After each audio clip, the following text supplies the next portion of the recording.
सर्वदा सेव्य दादाजी श्री गोकुलनाथ प्रभुचरण अनुरक्त समस्त सेवक वैष्णव वृंद श्री हरिदिवसना अनेक अनेक आशीर्वाद અને શુભકામનાઓ।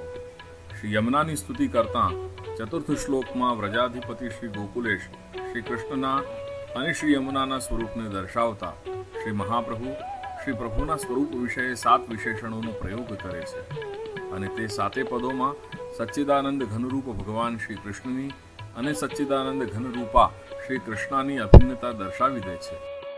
આપણા માથે બિરાજતા સેવ્ય સ્વરૂપની સાકાર થયેલી સચ્ચિદાનંદ ઘનરૂપતામાં અને સ્મરશ્રમ જલાણુભિ સ્વરૂપે પ્રગટેલા સચ્ચિદાનંદ જલરૂપતા શ્રી યમુનામાં આ રીતે નિત્ય લીલામાં રહેલી ઉભય સ્વરૂપોની આ અભિન્નતા જ ભૂતલ પર પ્રકટ થતી પુષ્ટિ લીલામાં આજે પણ ઉભય સ્વરૂપોની સાકાર રૂપતાને જણાવી આપે છે।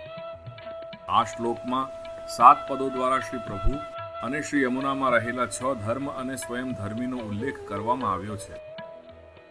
અનંત ગુણભૂષિતેથી ઐશ્વર્ય, શિવ વિરંચી દેવસ્તુતેથી વીર્ય, ઘના ઘન નિભે સદાથી યશ, ધ્રુવ પરાશરાભીષ્ટદેથી શ્રી, વિશુદ્ધ મથુરા તટેથી જ્ઞાન અને સકલ ગોપ ગોપી વ્રતેથી વૈરાગ્ય નિરૂપિત કરવામાં આવ્યું છે। સ્મરણ રહે કે આ વિશિષ્ટ પુષ્ટિ ક્રીડાના ધર્મો છે, નહીં કે શાસ્ત્રોમાં જણાવેલા સામાન્ય ભગવત ધર્મો। આ ધર્મોનું નિર્વચન પુષ્ટિજીવો માટે શ્રી મહાપ્રભુએ શ્રી વેણુગીતમાં પ્રકટ કર્યું છે।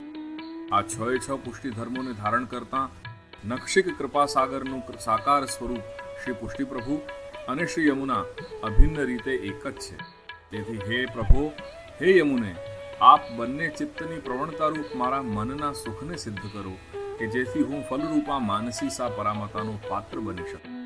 આ પ્રકારે 5મું સૂત્ર કૃપા જલધિ સંશ્રુતે મમ મનઃ સુખમ ભાવય સ્વતઃ સિદ્ધ થઈ જાય છે। તેથી શ્રી ગોકુલેશ ચરણ શરણ અનુરાગી સેવક વૈષ્ણવો, આવો આપણે સર્વે પણ શ્રી ચરણારવિંદોમાં મમ મનઃ સુખમ ભાવયની અભ્યર્થના કરીએ।